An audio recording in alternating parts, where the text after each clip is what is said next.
JBN, we keep you informed. I am Michelle Jones, and in the news, double murder in Central Village, St. Catherine. The police are investigating a double murder in Central Village, St. Catherine last night. The victims have been identified as 23-year-old Javon Nugent, otherwise known as Spitty, a construction worker, and Kevon Toller, whose age was not given, both of Central Village. The police say the men were killed about 9:27 p.m. on Saturday by a group of men armed with high-powered weapons who pounced on Nugent and Toller while they were in the yard of a premises. The men opened fire, injuring the two men. Residents who heard the explosions called the police. The injured men were taken to hospital where they were pronounced dead. Licensed firearm holder charged. A licensed firearm holder was arrested and charged with shooting with intent and illegal possession of firearm and ammunition following an incident on Apple Drive, Clifton District, St. Catherine, on Monday, February 22. He has been identified as 30-year-old Delroy Bernard, an auto body repairman of Crescent Road, Kingston 10. According to the police, about 4 p.m., Bernard visited the home of a female companion when an argument ensued.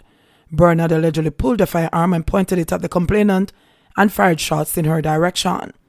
Bernard handed himself over to the police and was subsequently charged following a question and answer interview. His court date is being finalized. Anger toll system after wounded cop denied emergency access. There is growing outrage at the operators of the east-west leg of Highway 2000 after a policeman who was stabbed some 14 times in an encounter with a man near the Mapen Toll Plaza was reportedly denied emergency access to turn back to get to the Mapen Hospital on Saturday. The injured cop, who remains hospitalized in stable condition, had to resort to hitting down toll barriers with his vehicle in an attempt to save his life. It should be noted that the policeman, in seeking to head to the nearby Mapen Hospital, would have been on the wrong side of the highway if he continued going in that direction. He was reportedly told by a toll clerk that he could not be allowed passage as desired unless the supervisor gave permission for him to do so.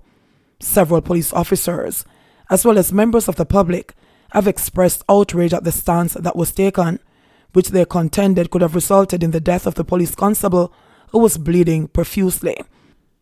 It was reported that sometime after 3 a.m., the cop, who is stationed in St. Catherine, was on his way to work when he picked up a puncture. Further reports are that while the cop was changing the tire, he was pounced upon by an armed man. During an altercation, the lawman was stabbed multiple times while his attacker escaped. In a media interview, commanding officer in charge of the St. Catherine North Police Division, Superintendent Steve Brown, said the toll authorities' protocols should be reviewed, taking into account emergencies relating to members of the security forces.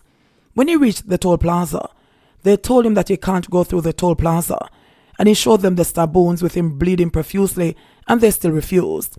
He had to hit down the barriers on the way to the hospital. He's a citizen of this country, Brown argued. Several social media users have also reacted with shock to the reported actions of the toll plaza staff. Whoever the toll operator who did that should be fired, posted one Facebook user. JCF needs to investigate his or her action immediately. This can't be allowed to end like this. What if the officer had lost his life? It is a disgrace, added the social media user. Another shared, speedy recovery officer. Those toll workers no easy either, you know. The man could have lost his life because of them. Neither the toll operator nor the toll authority has yet commented on the development.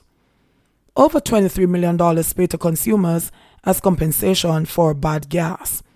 The Consumer Affairs Commission, CAC, says it has dispersed over $23 million as compensation for aggrieved customers who were affected by the bad gas incident of 2015. Speaking at the CAC's press briefing on Friday, the body's chairman, Donovan White, said a total of 381 claims were slated to receive the one-off payment, with the first disbursements having been made on May 27 of last year. As at January 31, 2021, the Commission has disbursed some $23.88 million for 336 claims. Petrodram Ethanol Limited transferred some $24.5 million to the Consumer Affairs Commission on May 14, 2020 for disbursement to consumers who were affected, White stated. Persons who were approved for this settlement were those who had submitted a claim to the CAC, which were reviewed by the Fuel Investigation Committee and determined to have been substantiated in part or in full thereof, he added. White stated that the payment is a sign of good faith by the government of Jamaica to the affected motorist because the committee charged with investigating the incident could not assign liability. The Petroleum Trade Reform Committee, PTRC, was established in 2016 to investigate the bad gas reports and propose recommendations, several of which the government has been implementing in a bid to prevent a recurrence of the type of incident. At a press conference in May of last year, CAC Chief Executive Officer Dulcie Allen stated that of the total of 423 claims that were received from motorists between November 2015 and April 2016, only 381 would receive disbursements. A further breakdown of that figure revealed that 287 motorists were down to receive full disbursement and 94 claims were in line for partial disbursement, Allen then indicated. 3-week ban on funerals and burials. The Jamaican government has placed a ban on funerals and burials throughout the island for the next 3 weeks, as efforts are increased to stem the tide of COVID-19 infections and deaths. Prime Minister Andrew Holness, who announced the decision earlier this evening, said exceptions will be granted for those instances in which arrangements for funerals had previously been made for the week March 1 to March 7. In those instances, he said, the existing restrictions on the number of mourners and other attendants remain in place for those exceptions. Mr. Holness also announced that places of worship will have to resume having online services only, but a maximum of 10 members of each congregation will be allowed to be physically in the building to conduct the service.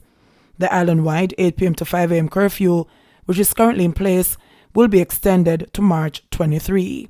The curfew, ordered in response to the COVID-19 pandemic, was set to expire at the end of February, but the Prime Minister, speaking at a press briefing on Sunday afternoon, asserted that the measures will have to remain in place for longer because of the spike in cases of the disease across the country. While the 8 p.m. to 5 a.m. curfew will apply generally, the Prime Minister explained that there will be also adjusting closing hours for certain businesses. The government has also issued a work-from-home order for public sector employees starting this Thursday, March 4. Mr. Holness said there will be exceptions to this rule in respect of certain critical functions and personnel, and that these exceptions will be determined by the permanent secretaries and heads of agencies and departments. He said, while the government will not mandate a similar approach in the private sector, each firm is being encouraged to evaluate its operations and, where feasible, allow their employees to work from home. Where a private sector employee is affected by a comorbidity, however, the employer is mandated by the government to make arrangement for that person to work from home. The work-from-home order for the public sector is set to expire on March 22, but the Prime Minister said the period could be extended upon review if deemed necessary. Jamaica records 446 new COVID-19 cases, 5 deaths. Jamaica recorded 446 new cases of COVID-19 and 5 additional fatalities yesterday, pushing the total number of cases to 23,263 and the death toll to 422. According to the Ministry of Health and Wellness, the deaths include a 54-year-old man from St. Elizabeth, a 58-year-old woman from Trelawney, a 43-year-old woman from St. Mary, and 2 women from Kingston and St. Andrew, ages 49 and 67. Of the 446 new cases, there were 177 males and 260 females with ages ranging from 1 to 96 years.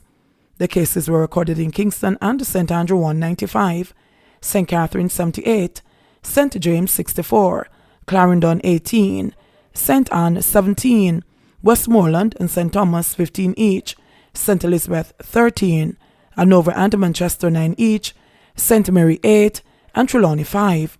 The country also recorded 92 recoveries, bringing the total recoveries to 13,410. JBN, we keep you informed. Please remember to subscribe, like, share, leave us a comment and click the notification bell to receive our daily news items.